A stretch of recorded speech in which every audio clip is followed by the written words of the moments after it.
The pilgrims come from all corners of the globe to the birthplace of Islam. And once in Mecca, they're required to cast aside their differences. Here, participants are to have just one focus, performing the series of ancient rites and rituals which make up the Hajj.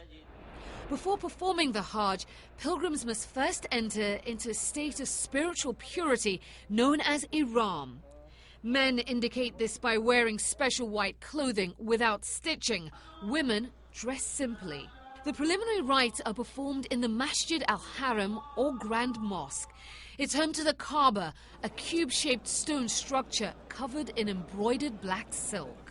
Muslims pray in the direction of the Kaaba 5 times a day, and during the Hajj they circle it 7 times in a counterclockwise procession called the Tawaf. Seeing the Kaaba for the first time can be an emotional experience for some.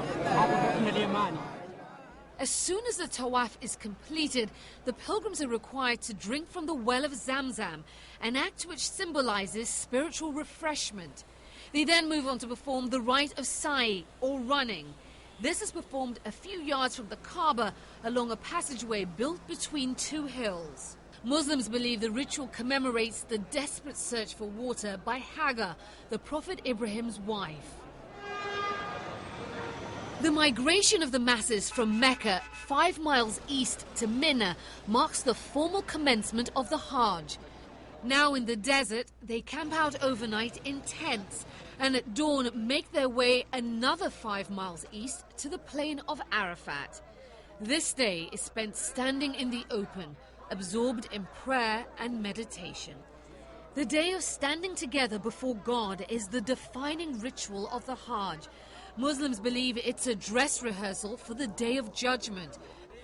Failure to make it to Arafat by sunset renders one's entire pilgrimage invalid.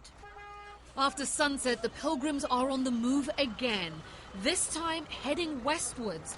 The destination is Muzdelifah, where they spend the night in the open, collecting stones and meditating.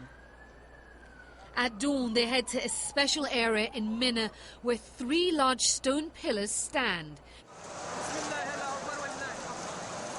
These pillars collectively represent the devil, and during the next 3 days, the pilgrims will cast their stones and symbolically reject temptation.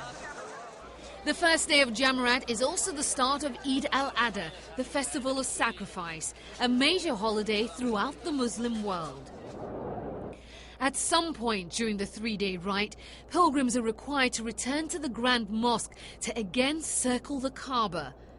A third and final circling of the Kaaba is the last requirement of all pilgrims before they depart Mecca.